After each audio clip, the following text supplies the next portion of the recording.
ৰাজ্যত অধ্যাপক নিযুক্তি প্ৰক্ৰিয়াক কেন্দ্ৰ কৰি তীব্ৰ প্ৰতিক্ৰিয়া সৰব এছএফআই আৰু ডিৱাইএফআই সংবাদমেলযোগে চৰকাৰক তীব্ৰ সমালোচনা দুয়োটা সংগঠনৰ উচ্চ শিক্ষা বিৰোধী এই পদক্ষেপৰ বিৰুদ্ধে যুৱ আৰু শৈক্ষিক সমাজক ৰাজপথত নমাৰ আহ্বান শেহতীয়াকৈ ৰাজ্যত অধ্যাপক নিযুক্তি প্ৰক্ৰিয়াক কেন্দ্ৰ কৰি তীব্ৰ বিতৰ্ক হোৱা দেখা গৈছে অসম চৰকাৰৰ শিক্ষা বিভাগে চৰকাৰী অধ্যাপক নিযুক্তিৰ বাবে যি নতুন প্ৰক্ৰিয়া মুকলি কৰিছে তাক লৈ অসন্তুষ্ট ছাত্ৰ-ছাত্ৰীৰ লগতে দল সংগঠন আজি ভাৰতৰ ছাত্ৰ ফেডাৰেশ্যন চমুকৈ এছএফআই আৰু ভাৰতৰ গণতান্ত্ৰিক যুৱ ফেডাৰেশ্যন চমুকৈ ডিৱাইএফআইৰ ৰাজ্যিক কমিটিয়ে এক সংবাদমেলযোগে কলেজ শিক্ষক নিযুক্তিৰ পৰীক্ষাই উচ্চ শিক্ষাক ভেকু ভাওনালৈ ৰূপান্তৰ কৰাৰ গুৰুতৰ অভিযোগ উত্থাপন কৰিছে সংবাদমেল সম্বোধন কৰি ডিৱাইএফআইৰ ৰাজ্যিক যুটীয়া সম্পাদক নিৰংকুশ নাথে উল্লেখ কৰে যে অধ্যাপক নিযুক্তিৰ এনে এক পদক্ষেপৰ জৰিয়তে অসম চৰকাৰে সমগ্ৰ উচ্চ শিক্ষা ব্যৱস্থাটো ধ্বংস কৰাত অগ্ৰসৰ হৈছে লগতে এই নিযুক্তিৰ প্ৰক্ৰিয়া কলেজ শিক্ষক নিযুক্তি পৰীক্ষা নে লোকসেৱা আয়োগৰ পৰীক্ষা তাক লৈও প্ৰশ্ন উত্থাপন কৰিছে নিৰংকুশ নাথে তেওঁ লগতে কয় যে এক অধ্যাপক নিযুক্তি প্ৰক্ৰিয়াৰ জৰিয়তে অসম চৰকাৰে এনে প্ৰশাসনিক বিষয়া নিযুক্তি দিব বিচাৰিছে যি বিষয়াই অসম চৰকাৰৰ প্ৰত্যেকটো কথাই অনুসৰণ কৰিব অসম চৰকাৰে কলেজ শিক্ষক নিযুক্তিৰ বাবে এটা ডাইৰেক্ট ৰিক্ৰুটমেণ্ট এক্সাম তেওঁলোকে ঘোষণা কৰিছে আৰু আমি এই পৰীক্ষাটোক লৈ ভাৰতৰ ছাত্ৰ ফেডাৰেশ্যন এছএফআই আৰু ভাৰতৰ গণতান্ত্ৰিক যুৱ ফেডাৰেশ্যন ডিৱাইএফআই যথেষ্ট উদ্বিগ্নতা আমি ব্যক্ত কৰিছোঁ যিখন নটিফিকেশ্যন তেওঁলোকে প্ৰকাশ কৰিছে সেই নটিফিকেশ্যনত আমি বিশেষভাৱে দৃষ্টি আকৰ্ষণ কৰিব বিচাৰিছোঁ যে এই যিটো ডাইৰেক্ট ৰিক্ৰুটমেণ্ট পৰীক্ষা হ'ব সেই পৰীক্ষাটোৰ সিলেবাছক লৈ পেলাই আৰু সামগ্ৰিকভাৱে গোটেই ডাইৰেক্ট ৰিক্ৰুটমেণ্ট সম্পৰ্কীয় যিখিনি কথা বতৰা আছে তাক লৈ পেলাই আমি স্তম্ভিত হৈছোঁ আমি অসম চৰকাৰৰ এই পদক্ষেপক সমগ্ৰ উচ্চ শিক্ষা ব্যৱস্থাটো ধ্বংস কৰাৰ এক পদক্ষেপ বুলি অভিহিত কৰিছোঁ ইয়াৰ লগে লগে কলেজ শিক্ষক নিযুক্তিৰ পৰীক্ষা নে এইটো এপিএছচিৰ পৰীক্ষা তাক লৈ আমি প্ৰশ্ন কৰিব বিচাৰিছোঁ কাৰণ ইয়াৰ সিলেবাছখন লৈ যদি চাই আপোনালোকে লক্ষ্য কৰিব যে ইয়াৰ সিলেবাছখনত তেওঁলোকে এটা স্ক্ৰিনিং টেষ্ট পাতিব আৰু এটা ইণ্টাৰভিউ পাতিব দেখা গৈছে যে 100 নম্বৰৰ ভিতৰত এজন কলেজ শিক্ষকে এটা নিৰ্দিষ্ট বিষয় পঢ়ায় সেই সময়ত 100 নম্বৰৰ ভিতৰত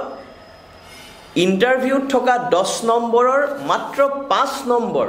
তেওঁৰ ডমেইন নলেজ বা নিৰ্দিষ্ট বিষয়টোৰ ক্ষেত্ৰত মাত্ৰ 5 নম্বৰ দিব আৰু বাকিখিনি নম্বৰ যেটো 90% নম্বৰ সেই 90 নম্বৰ তেওঁলোকে তাতে থাকিব general studies current affairs qualitative aptitude general aptitude test সেই ধৰণৰ বিষয়সমূহ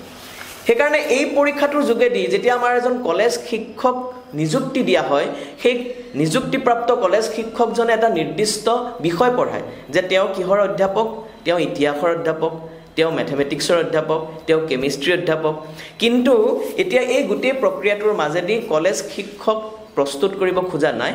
বৰঞ্চ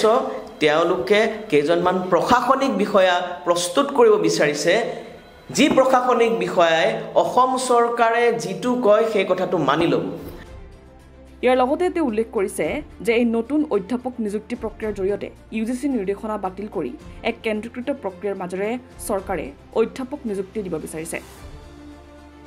আৰু সামগ্ৰিকভাৱে গোটেই প্ৰক্ৰিয়াটোৰ জৰিয়তে এটা কেন্দ্ৰীয়কৃত ব্যৱস্থা তেওঁলোকে প্ৰৱৰ্তন কৰিব বিচাৰিছে আৰু এই সমগ্ৰ প্ৰক্ৰিয়াত ইউজিচিৰ যি নিৰ্দেশনা সেই ইউজিচিৰ নিৰ্দেশনা সামগ্ৰিকভাৱে সম্পূৰ্ণ বাতিল কৰা হৈছে ইউজিচিৰ নিৰ্দেশনাক নস্যাৎ কৰি এটা কেন্দ্ৰীকৃত ব্যৱস্থাৰ মাজেদি তেওঁলোকে এই গোটেই প্ৰক্ৰিয়াটো চলাবলৈ গৈছে আৰু যেতিয়া এই ধৰণৰে এটা পৰীক্ষা চলিব সেই পৰীক্ষাটো যেতিয়া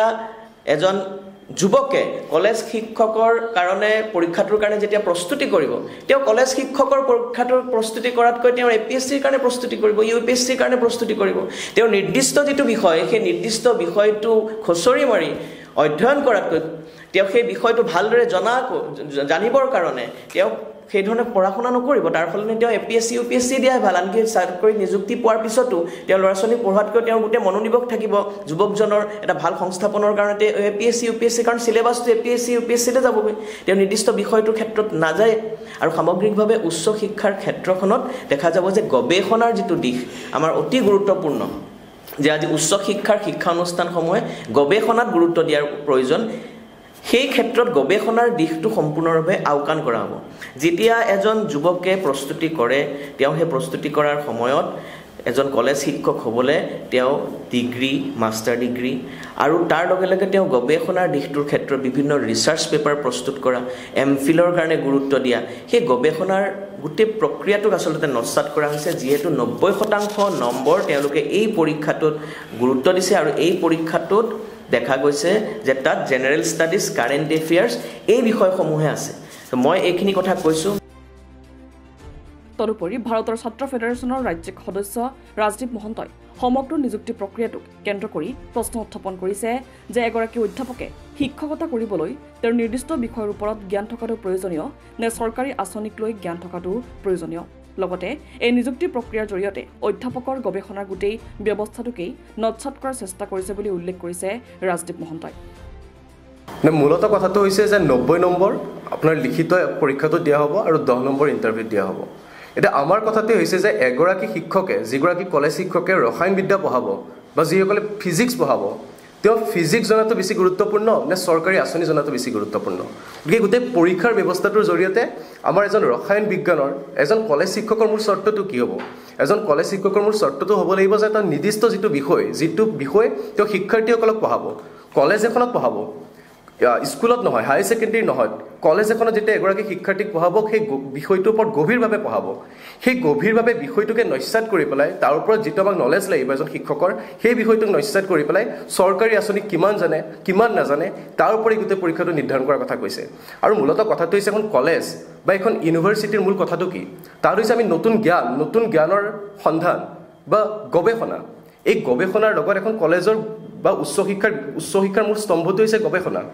গতিকে এই গৱেষণাৰ গোটেই বস্তুটো নস্যাৎ কৰিব বিচাৰিছে পৰীক্ষাটোৰ জৰিয়তে যিসকলে PhD কৰিব যিসকলে ISSN ISBNত যিসকলে ৰিচাৰ্চ পেপাৰ এতিয়া পাব্লিছ কৰিছে সেই গোটেই গৱেষণাৰ বিষয়টোকে পৰীক্ষাতে নস্যাৎ কৰিছে আৰু যেতিয়া গোটেই পৰীক্ষাটোৰ যিটো মডেল বা গোটেই সিলেবাছ বা পাঠ্যক্ৰমটো APSCৰ এক্সামৰ নিচিনা কৰিব বিচাৰিছে তেতিয়া কিছুমান কোচিং চেণ্টাৰৰ সৃষ্টি হ'ব সেই কোচিং মাফিয়া কিছুমানৰ সৃষ্টি হ'ব আৰু তাত এক সমান্তৰালভাৱে যিসকল দৰিদ্ৰ শিক্ষাৰ্থীসকলে সেই তাৰ পৰা বঞ্চিত হ'ব গতিকে এই গোটেই ব্যৱস্থাটোৰ জৰিয়তে গোটেই সিলেবাছখনৰ জৰিয়তে গোটেই পাঠ্যক্ৰমৰ জৰিয়তে প্ৰথম অৱস্থাটো নিজৰ বিষয়টোৰ ওপৰত যিটো দখল ৰাখিব লাগে সেই দখল থকা বিষয় নস্যাৎ কৰা হৈছে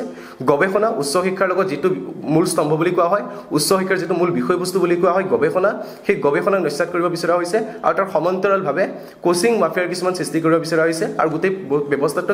কেন্দ্ৰীয়কৰণ কৰিব বিচৰা হৈছে গতিকে চৰকাৰৰ এই যিটো হঠকাৰী সিদ্ধান্ত চৰকাৰ উচ্চ শিক্ষাক ধ্বংস কৰিব বিচৰা যিখন উচ্চ শিক্ষাক ভেকু ভাওনালৈ ৰূপান্তৰিত কৰিব বিচৰা যিটো ব্যৱস্থা তেওঁলোকে বনাব বিচাৰিছে এক্সামটোৰ জৰিয়তে পৰীক্ষাটোৰ জৰিয়তে তাক আমি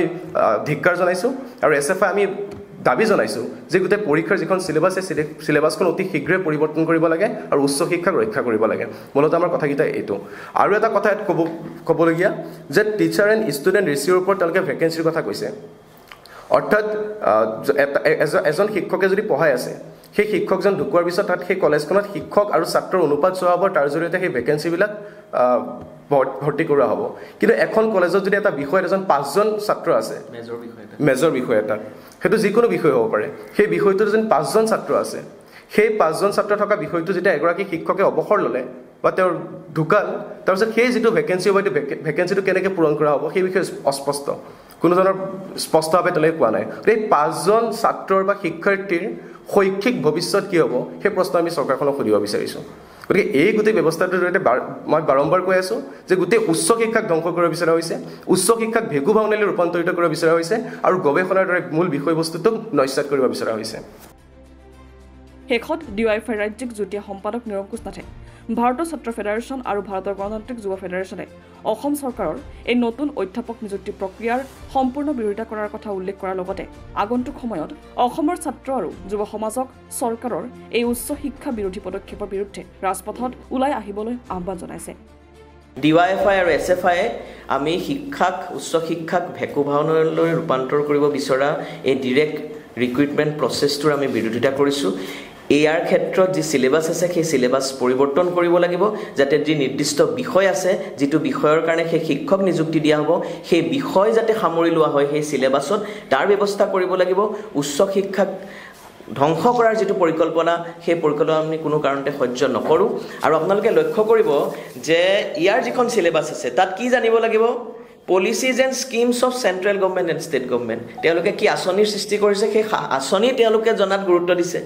এজনে পঢ়াব কেমিষ্ট্ৰি মেথমেটিক্স কিন্তু তেওঁ জানিব লাগিব কি ধৰণেৰে চৰকাৰে কি আঁচনি লৈছে সেইকাৰণে সমগ্ৰ